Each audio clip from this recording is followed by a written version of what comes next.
네, 안녕하세요. 이번 시간에는 물건의 기능을 알려주는 방법과 관련된 이야기를 나누려고 해요.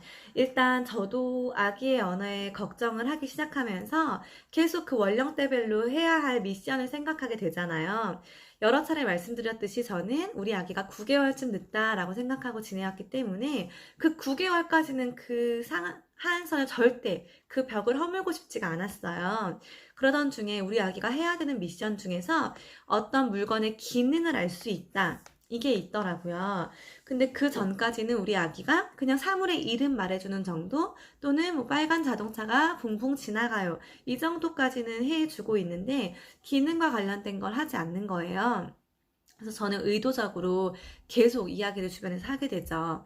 엄마는 청소기를 돌릴 거야. 청소기는 우리 집을 깨끗하게 해주는 아주 고마운 기계야. 이렇게 설명을 해주면서 청소기를 킨다든지, 엄만 지금 밥을 할 거야. 칙칙칙칙 소리가 나는 밥솥을 한번 봐볼까? 하면서 밥솥은 우리가 따뜻한 밥을 만들 수 있게 해주는 편리한 기계야. 이런 식으로 계속 서술을 했어요.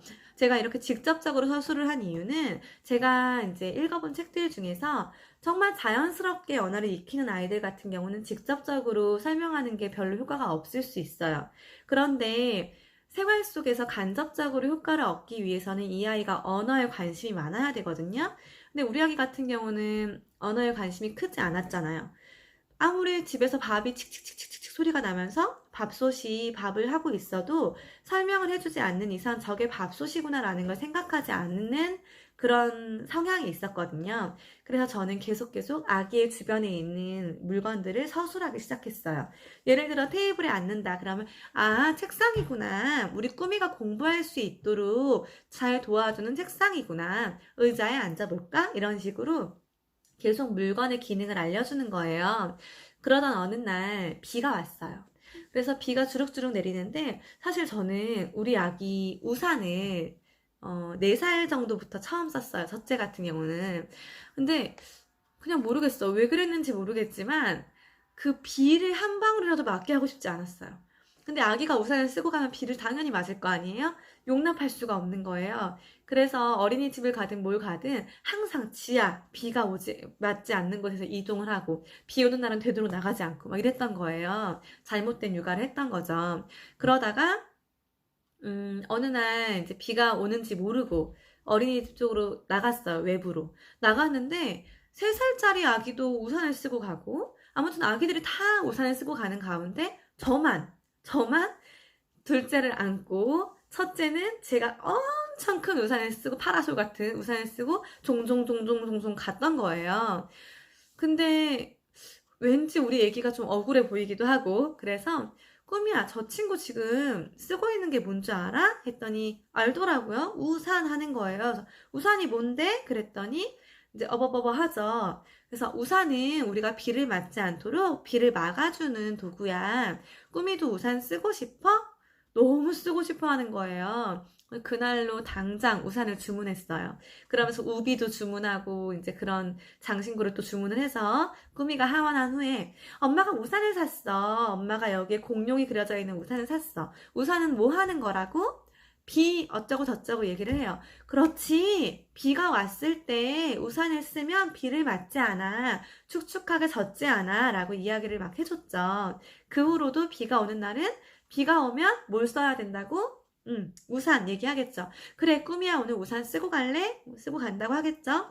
그럼 그런 식으로 계속 우산의 기능을 얘기하고 장화도 또 사서 이건 장화야. 장화는 비가 올 때 발에 물이 차지 않도록 도와주는 신발이야. 오늘 장화 신을래? 뭐 운동화 신을래? 이렇게 이야기를 하기도 하고요.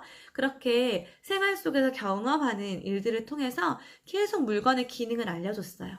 그러다가 저는 식기세척기 같은 문물을 잘 활용하지 않는 사람이었는데 이제 식기세척기를 드디어 집에 두게 됐어요. 근데 그게 우웅우웅 하면서 소리가 나잖아요. 아기를 재우기 직전에 식기세척기를 틀어놓고 침대로 들어갔어요. 우웅우웅 소리가 났죠? 무슨 소리지? 이러는 거예요, 아기가. 그래서 식기세척기가 돌아가는 소리야. 사실 별 그 의도가 없었어요. 식기세척기 말이 너무 어려운 것 같았거든요. 그랬더니 쉬쉬쉬쉬쉬 이렇게 얘기를 하는 거예요. 식기세척기야. 네, 식기세척기 이렇게 얘기를 해요. 그렇지, 식기세척기. 식기세척기는 엄마가 설거지할 때 힘들까봐 그릇을 깨끗하게 씻어주는 기계야 라고 이야기를 했어요. 아기가 뭐라고 할게요? 아, 정말 고맙다. 고마워라고 해야겠다. 이렇게 말을 하는 거예요. 부작용은 자다 말고 나가서 고마워라고 식기세척기 고마워라고 말하고 왔어요. 물건의 기능을 알려주는 게 아기에게 좀 이제 너무 빠른 일이다라고 생각할 수도 있는데 이야기를 계속 하는 거죠. 생활 속에서. 이 기계는 이런 기계야. 이거는 이렇게 도와주는 기계야. 라고 계속 여러 차례 이야기를 해주다 보면요. 아기가 어느새 그 물건의 기능을 다 습득을 하고 자기 스스로가 식기세척기는 설거지를 도와주는 고마운 기계야. 라고 말을 하고 나올 때가 있거든요. 그러니까 모든 물건, 우리 집안의 모든 물건들을 하나하나 서술을 하면서 이 기구들이 어떤 기능이 있는지 은근슬쩍 차근차근 이야기해 준다면 아기의 언어 능력은 또 쑥 올라갈 수 있을 겁니다. 감사합니다.